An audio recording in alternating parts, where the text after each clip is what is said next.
Okay, great to see some familiar faces and a lot of familiar names in the chat and a lot of new ones as well. So just a great opportunity to participate in KBMP and happy to be here. My name's Ethan Brown. I'm with the Shasta Valley RCD since about 2017. And heading up the TMDL monitoring program. Here's a map of our 2022 sites.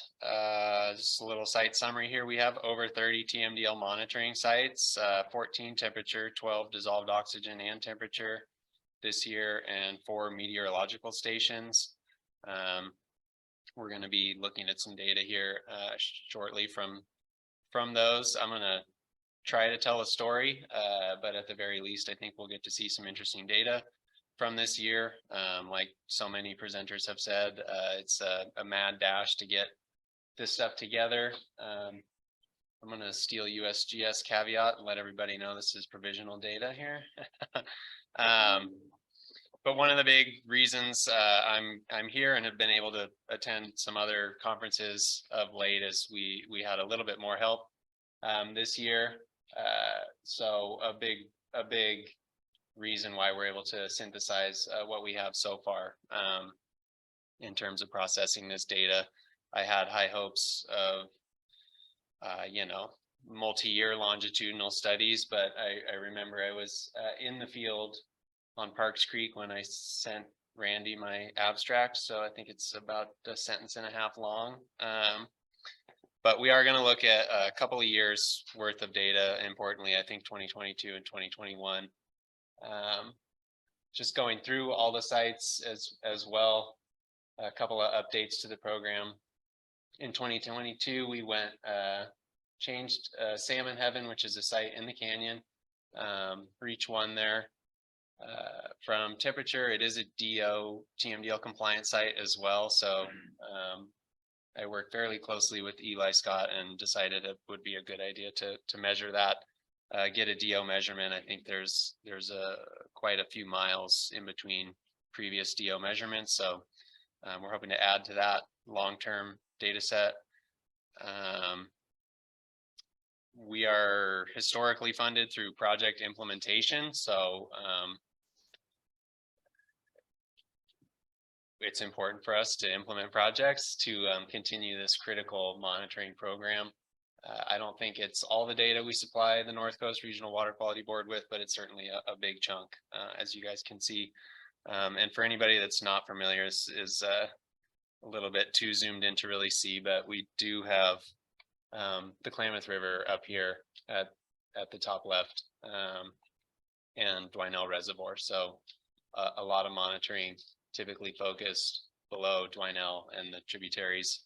I probably should remove Julian Creek and Willow Creek from the map. They're not often flowing. And in just doing sort of an inventory of all the other sites that the RCD cooperates, 41 other non-TMDL related sites. Some of those are co-located, so they're easy and quick to get to, but 71 stations that were responsible to download. So having capacity is a real important issue. So there's a lot of reports and data that identify the Shasta River as being critically important to salmonids. In large part, I think it's because of its connection to highly productive groundwater inputs. I think Aaron mentioned some of that resilience in the face of the emergency drought regulations too. There's still water in the Shasta when we compare that with the Scott, but we are going to be looking at a couple of key sites. I was able to put together weather data, stream gauge data, and temperature data. The sites are, because of issues with data gaps and equipment failure, I chose these sites because it's the most consistent. some of the stuff co-located down at the mouth just had some issues of late. And also it's important to know what's going into the Klamath to assess the impacts that may have downriver, and looking at areas downstream of Big Springs Creek, just year after year, some of the highest quality water, even though it's not up at the headwaters. It's definitely in some of the best shape. There's low takeouts between Big Springs confluence and some of the monitoring sites. So I think it's a fairly reliable control. We're going to look, at R1 and reach 4 there at Big Springs Creek. I've put a lot of people to sleep at a lot of meetings just looking at 7-day average max temperatures by reach. If you look at them by reach and you're not looking at years side by side, you might not know that it's any different.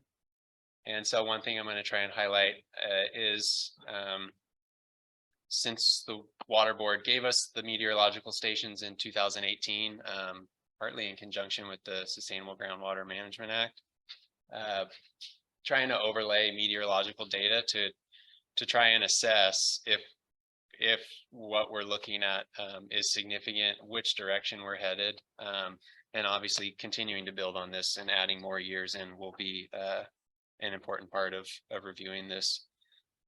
So let's get right into it. Here's I'm going to show you guys 4 sets of a lot of graphs here. It'll be Reach 1 2021 2022, Reach 4 2021 2022. This is max daily water and max daily air temp overlaid with mean daily flow. I also threw in the 2021 version of the target flows, and also the TMDL 18°C temperature target. Sorry, I'll just add again that the Shasta River is listed for temperature and dissolved oxygen for the TMDL. I think just of note with the max dailies, in the early part of the season, there's some cold weather systems that come through, and we definitely see the river respond to those. Later on in the year, it's less common to have cold weather fronts and big storms. I think wildfire smoke does play a role. There's this sort of fugitive data at this point. It's fairly local, and it's hard to keep all that logged depending where you're at in the watershed, if there was thick smoke cover or not. We do have some pyranometer data that I'm starting to look at as well, but we won't be looking at that here. So the dark blue line there is flow at SRY. That's the gauge near the confluence. The light blue line is the temperature, and the dark red line is the air temperature. Just looking back at, or this year at 2022, the updated flow target in bold red there. Again, I think we see a pretty good coupling of the max daily air temperature with water temperature, particularly in this reach. What else do I want to say about this? Obviously a dip in the hydrograph there, and we will take a look at that later as an interesting case study of an inadvertent flow study that we were able to capture as a result of this monitoring. Moving upstream to R4 2021, another max daily water temp, max daily air temp, mean daily flow. I think what I want you guys to notice about this again is the hydrograph. There was incomplete flow data from SPU, which is the Grenada Irrigation District gauge, or it's located there. I think that plays a part in a couple future slides we'll look at. And again, I think just the air temperature trend daily coincidence with some of the water temperatures here. I think I would also point out that the water temperature is a lot closer at this reach to the 18° TMDL line. And 2022, again, similarly, we're above the TMDL target for a much more limited time than downriver. And we have a complete years of hydrographic data at Grenada Irrigation District, and I do not believe they irrigated at all in 2022, maybe for 10 minutes.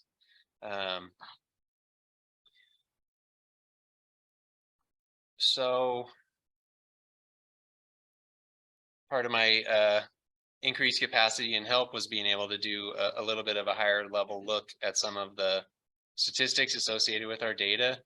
Back downriver in 2022, looking at water temperature correlation to air temperature, we did the scatter plot here with the trend line. You can see the R squared is pretty good. We also did Peterson correlations. We see a very strong correlation, positive correlation, meaning that as air temperature goes up, water temperature also goes up. They move in the same direction. We also correlated water temperature with flow volume. This is negatively correlated, meaning that as flow goes up, temperature tends to go down. And a weaker, although moderate correlation to flow, negative 0.64. In 2021, we see a similar trend, and just note that the relationships are slightly stronger in 2021. Back upstream, reach for a similar trend, although less strength in the correlation between air temperature and water temperature, and even less correlation with flow.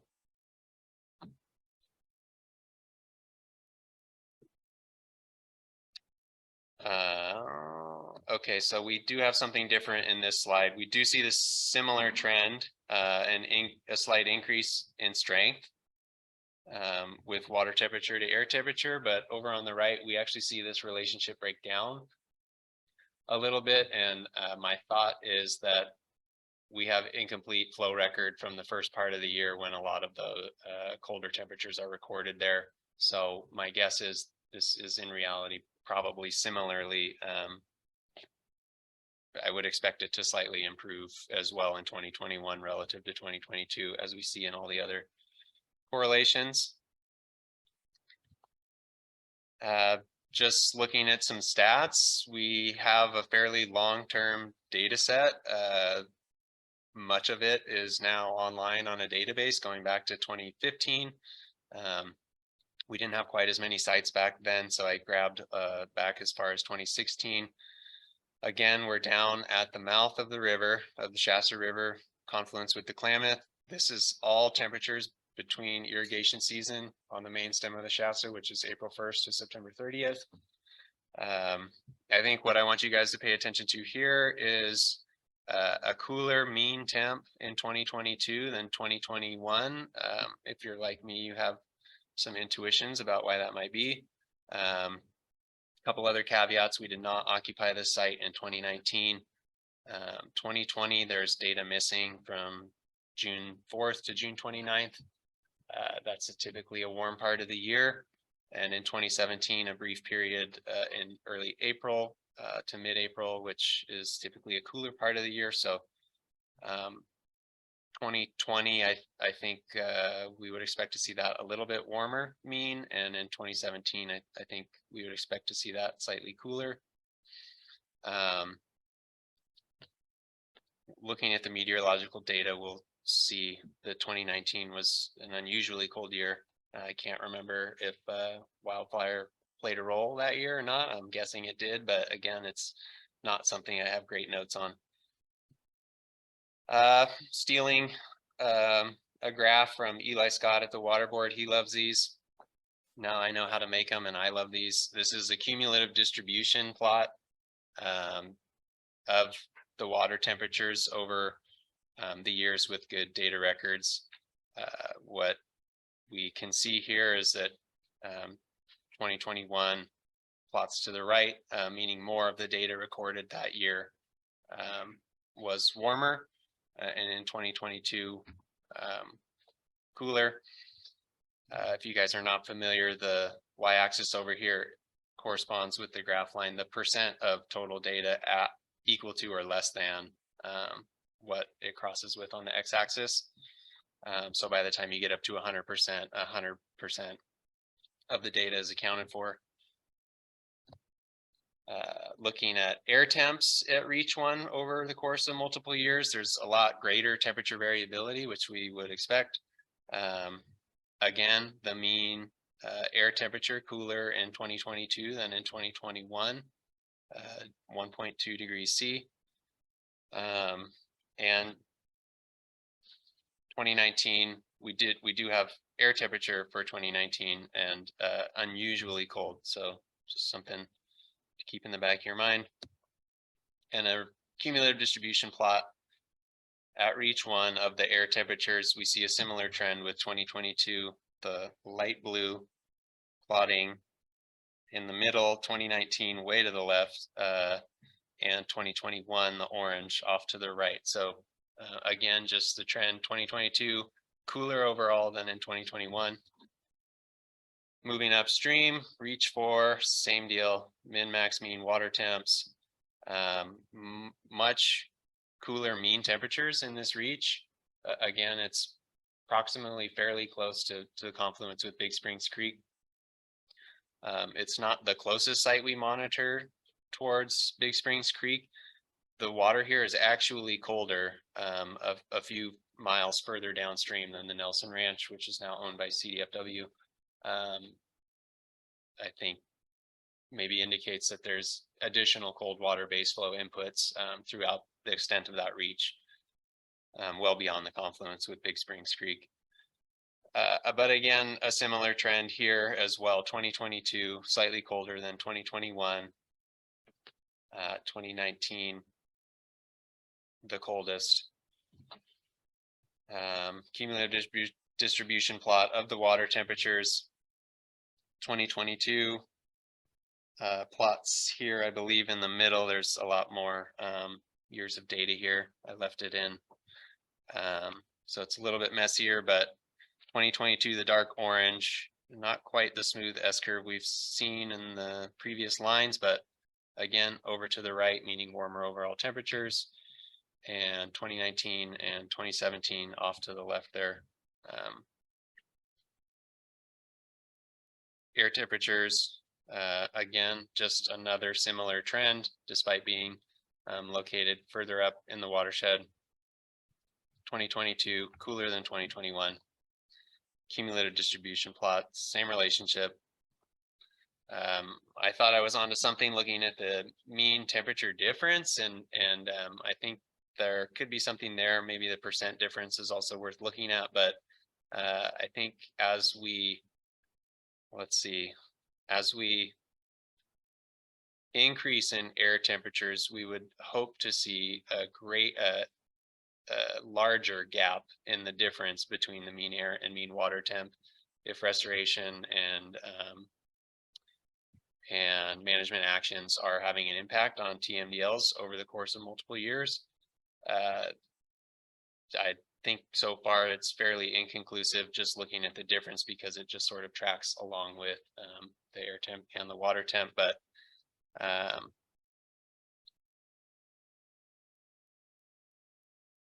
a small case study here down at the confluence.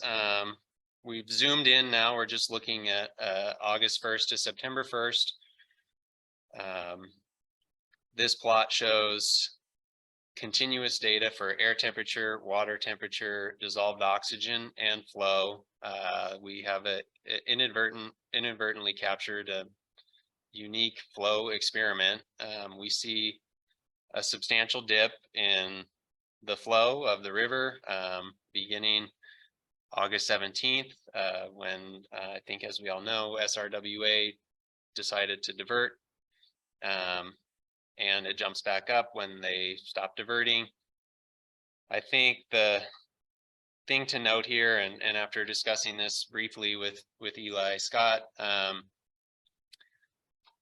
there's nothing super obvious here. The air temperature dips slightly through here. We do see a slight rise in water temperature recorded. we also see a slight expansion of the diurnal fluctuation, which is notable. And again, with the dissolved oxygen. So I think that sort of fits. Maybe with less flow, there's less thermal mass and so more susceptible to daily swings.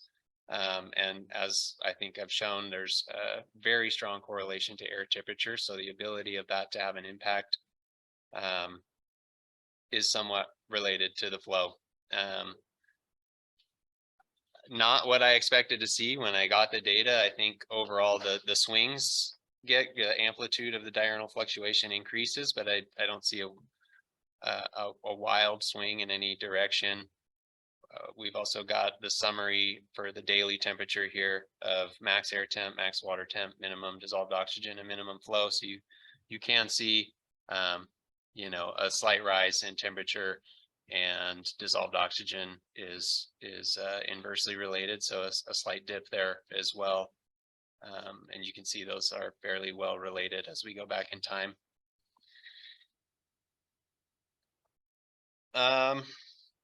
So the Shasta River TMDL, I thought it was 40, but Eli reminded me that the North Coast TMDL model modeled that an addition of 45 CFS of cold, clean water in conjunction with reduced warm tailwater inputs and increasing shade, reducing thermal loading is what's going to improve the TMDL. I know that we get a good chunk of this through a 1707 when TNC had the Louis Ranch. I guess we don't get the full 20, you know, at the critical times of the year when that water is needed in the late summer. And that information is coming from Eli Scott as well. I don't have clean data on that. And the TMDL threshold was set with July, August, and September in mind, because those are critical time period, especially for threatened coho, which rear in stream year round. Possible in-stream and fisheries benefits from the additional flows, just quickly and off top. Improved hydrologic connectivity to side channel habitat and increased inundation of floodplain. I didn't develop a graph, but I did look back at the data, and so I think of the 25 to 30 CFS reduction in flow corresponded to about 6 inches of stage down at the mouth, which is actually a little bit more than I had thought. It's highly variable throughout. The watershed is just really dependent on channel morphology, what the total stage increases or decreases would be. I think an additional 30 CFS can help to dilute the sediment plug that we saw in the Klamath River from the McKinney fire. Of course, dilution also means resuspending, but that stuff's got to get moved out. And if a river does not move sediment, it quickly becomes a lake. Water quality benefits from additional flows, especially down at the mouth. Smaller diurnal fluctuations in temperature and DO. Otherwise, I don't know that we saw much observed benefit, especially not trending in one direction or the next. So air temperature has an outsized effect on water temperature. The curtailment structure, as we heard earlier, does not prioritize quality of water. It goes along with seniority. I don't know if there's options on that. We heard about voluntary agreements. It would be a definite exercise to figure out where we could reduce and get the greatest impact to water quality. Water quality projects that focus on cold, high quality water remain of very high value.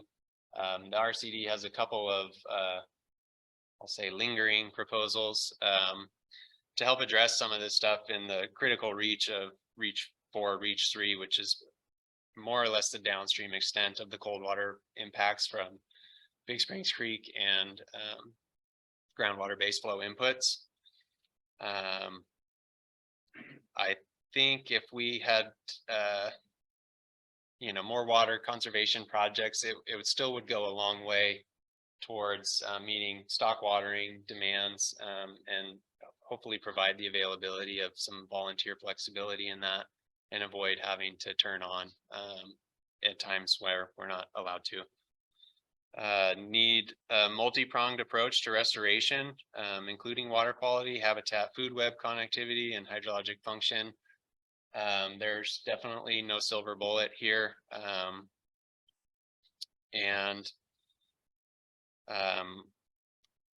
Klamath dams hopefully will have an impact that will compound the efforts so far undertaken with TMDL, especially on the Shasta. The Shasta River TMDL waiver is up for renewal next year, so hoping to do more analysis on this, especially in conjunction with some bigger minds, bigger brains, and hopefully this data set can really make a meaningful contribution. And of course, seeking additional funding for this is always a priority for us. You know, just us being out there,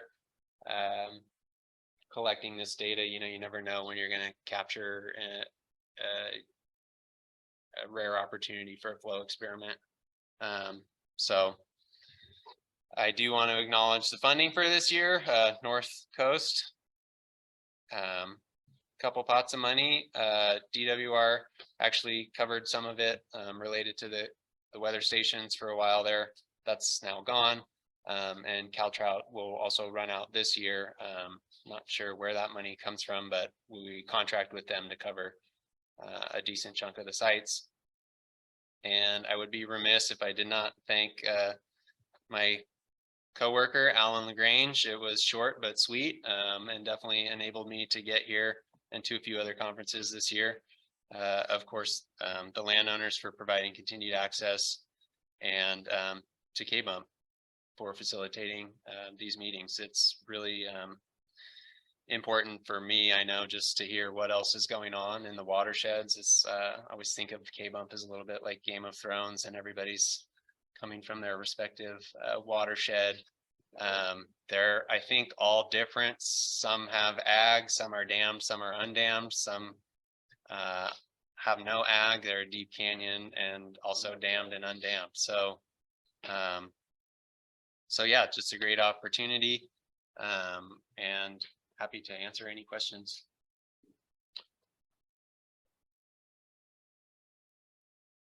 All right, thanks, Ethan. I don't watch Game of Thrones, so I don't know what you're talking about. Any questions in the room? I think I did see one in the chat. Let me get to that in a second. I'm going to bump up in your conclusion slide. You mentioned that TMDL waiver expires in 2023. What are the implications for that?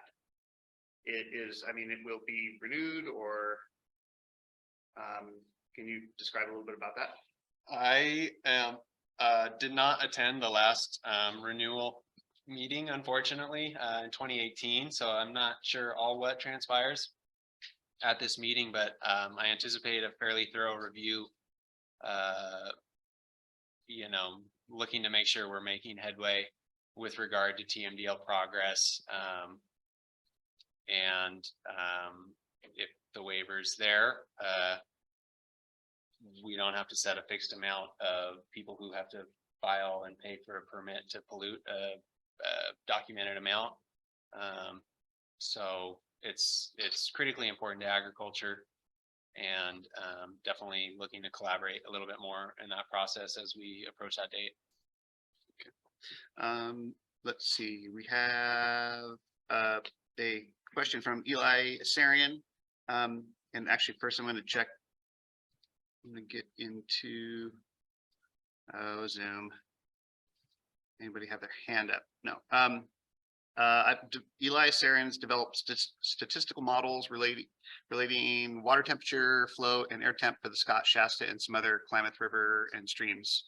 If anyone wants to read it, version 2 is currently in peer review, and model code is publicly available online. And then he gives a citation. So thanks, Eli. All right. Let's see, questions. Okay, those are comments. All right, well, yeah, not seeing any other questions in here. Oh, yeah, please come on forward. Thank you. I was curious also about what happens to the TMDL when it expires in 2023. So thanks for asking that. Can you talk a little bit more? You said it early on that the project, that the TMDL is funded by project implementation. Can you explain more about that? Sure, yeah. TMDL monitoring is funded in large part through the requirement to do pre and post project monitoring associated with a given implementation project. And so we've been able to leverage a lot of ongoing implementation projects. The RCD has done a lot of riparian fencing and planting. And so making sure we're collecting data while those funding terms are open and available. And we've sort of been able to do this patchwork quilt approach and cover all aspects of the watershed. Okay, so there are RCD projects that the RCD implements, Yeah. not necessarily landowner projects. RCD projects implemented through voluntary commitments with land on private land. Oh. Yeah. Okay, thanks. And then also, I was wondering if you could explain a little bit more about the enforcement process behind TMDLs. It looks like RCD is responsible for monitoring some of the criteria, but which agencies are responsible for enforcing the TMDLs? Hopefully Clayton's still on the call, but so the state water board is responsible for water rights, and the regional water boards are responsible for water quality. So the North Coast Regional Water Quality Control Board is responsible for looking at and reviewing data and compliance, I think, with the TMDL program as it's laid out.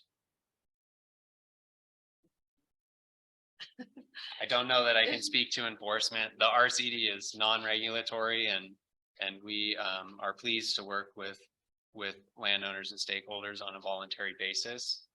I suspect our success has to do with the fact that we are non-regulatory. And I think enforcement from the water board is an ongoing topic of discussion. But I don't know, I would maybe punt that as well. Yeah. That's a smart punt. Not your responsibility. Is the data available anywhere for what you presented today? This is from David. I will hopefully put something like this together in an expanded version of our annual monitoring report. Previous years' annual monitoring reports are available if you want to look at the reach by reach 7-day average daily and DO temperature on our website, svrcd.org. I think this is provisional as well, but all of this data gets routed to the North Coast Regional Water Board as well. Okay, I'm going to recognize Catherine Carter. She has her hand up and probably can answer the TMDL questions. Yeah, actually, if it's okay, I know Clayton Krager is no longer affiliated with the regional board, but he is highly knowledgeable. So I would ask that he go first, and then I do have some things to add, but I'll wait for Clayton. All right, we're going to unaffiliated Clayton. Well, thanks, but I do have a memory, so I recall. No, it's pretty complicated. There is another part of the TMDL monitoring program that Eli is carrying out. And so there's quite a bit more data than what is being collected by the RCD through their activities, and it was really diplomatic, the manner in which Ethan was talking about they get funded for their activities. It's really unfair in that they really have to pull their monitoring activities not out of direct labor, but out of their overhead, which they're not allowed to have. And so it's always been a struggle, not because they're not competent and don't do a great job. but just because of the funding mechanisms that are available to us to fund the RCD. So Eli has taken on another large set of monitoring activities because a large part of this is biostimulatory conditions as well. And so Eli has developed through our swamp program a much broader and bigger, of which the data that Ethan and his team is collecting will become part of a larger Shasta monitoring framework and program. And all of that analysis will be made, data and analysis will be made available to the public. And we really thank Ethan for his part in that. There is an enforcement program through the waiver. And I saw a comment that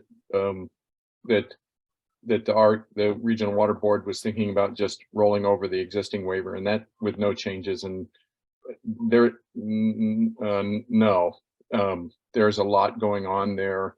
There'll be a lot of public meetings, a lot of discussions.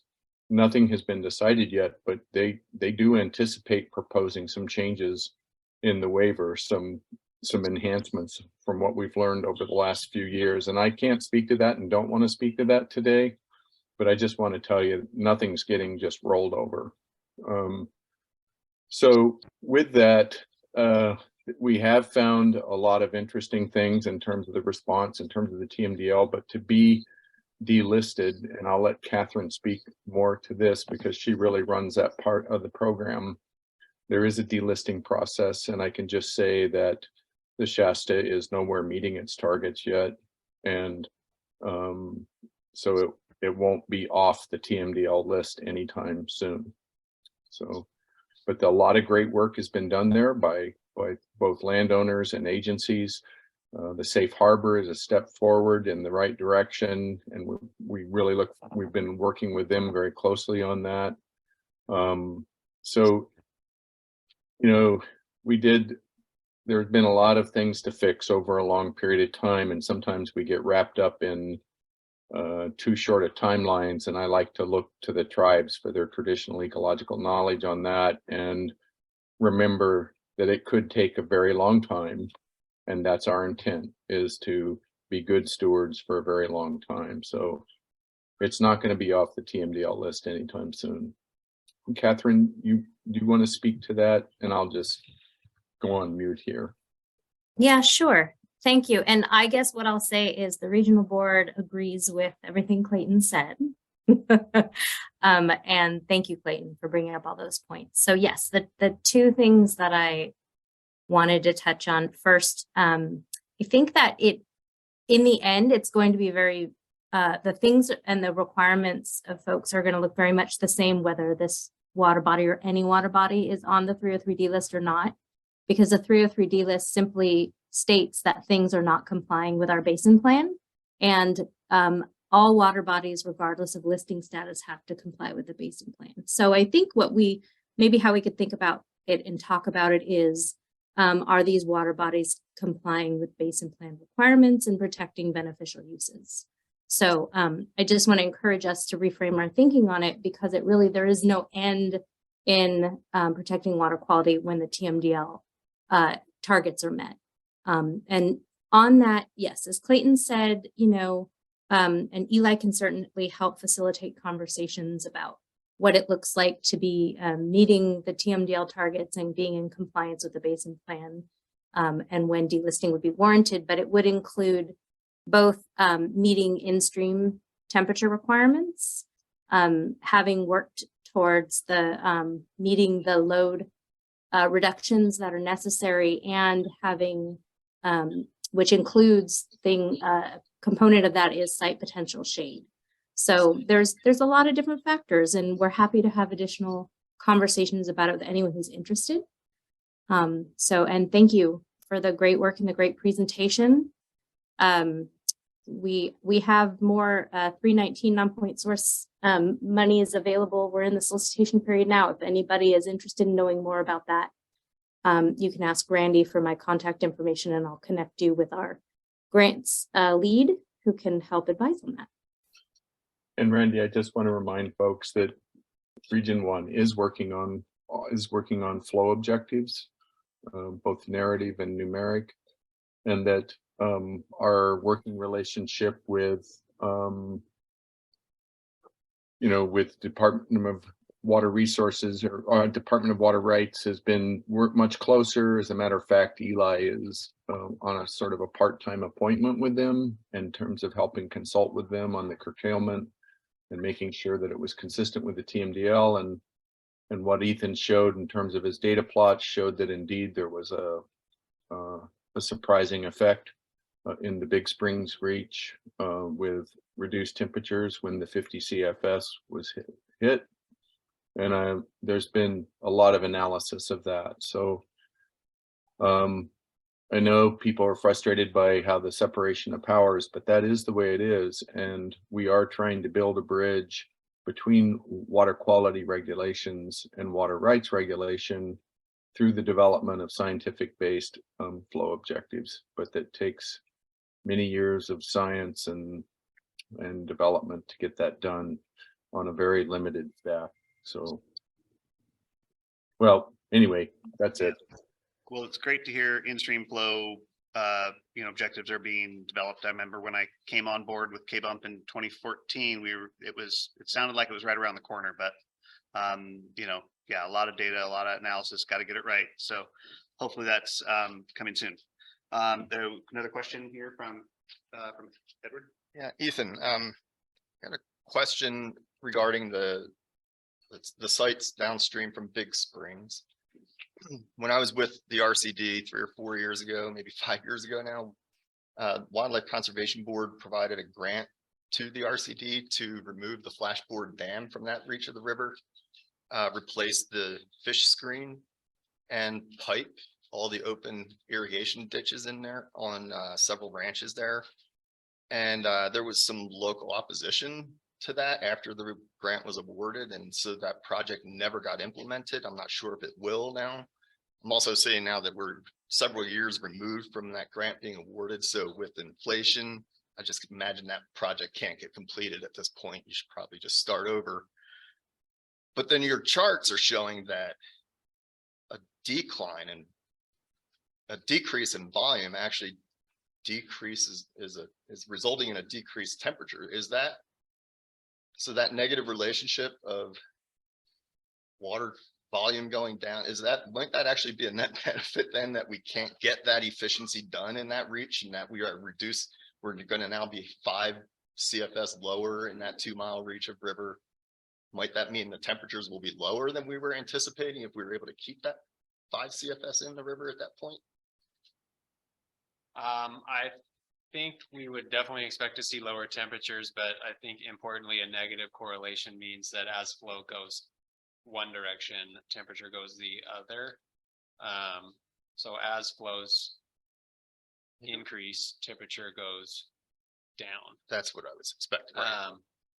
That being said, I do think I'm surprised to look year on year and see that quite a ways downstream from Big Springs is some of the highest quality water in the basin. And I think an important cold water plume and leveraging that and trying to extend that as far downstream as possible is an important strategy, as well as water conservation projects. That funding was conditionally awarded, and we've offered the landowners and the Wildlife Conservation Board several options to meet the conditions, and I think to no avail last time I checked. So a bit unfortunate. I'm also proud to advertise that the RCD's forestry program is burgeoning. It seems to be raining dollars in terms of firefighting, and importantly, I think major efforts to reduce the green tape for those projects to help avert the disaster before it happens. I think here we find ourselves in the midst of possibly the most extreme drought on recent record, and frustratingly, it feels like we're going the other direction, fighting to get even planning dollars in some cases. So I would definitely like to hear from or support anything that kind of fast tracks or expedites projects that are proven to result in improved water quality, if not additional water in stream. I think if it wasn't clear, adding more bad water is not necessarily going to solve much. So There might have been something might have been a They can't hear you on the webinar, so. well, it's more for him than But I can relay it. yeah. There was a geological structure change in the Shasta Valley that's causing that cold water in that reach. That one cold reach that was a surprise when you started monitoring it. Are you okay? So the question is, Where he was saying it got colder and it was still like 5 CFS, wasn't there like a lava tube, like there was a geological structure that changed that? not that I'm aware of. I do know. So the question is if there's a geological structure that impacts flow and temperatures in that reach. And I think there is legend of underground alluvial gravel filled canyon prior to the debris avalanche, I think. And I don't know if that's been precisely located. I don't know if that's what you're referencing. When Mike Briney was doing sampling there, he was finding that there were portions of the river in that reach where the temperature would drop Yeah. as you go downstream, because there seems to be some upwelling coming up from under the surface. Okay, for sure. Because there's so many latitudes. Okay. Yeah, I'd probably fissures that less than lava tubes in this case, but a similar structure to the bedrock. And definitely in our flow transaction audits and previous work, I think definitely through some excess flows that were unexplained. I think the implication is that there are definitely additional groundwater base flow inputs coming in all through there. So yeah, critically important reach and one that we still find a lot of spawners in. And yeah, very, as with all things Shasta Valley, very unique. Cool. All right. Well, I don't see any other questions in the chat. I know Catherine did want to kind of, amend her comment saying that there will be public review and comment for when the TMDL permit process comes through for the Shasta next year. So there will be ability to hear more and comment.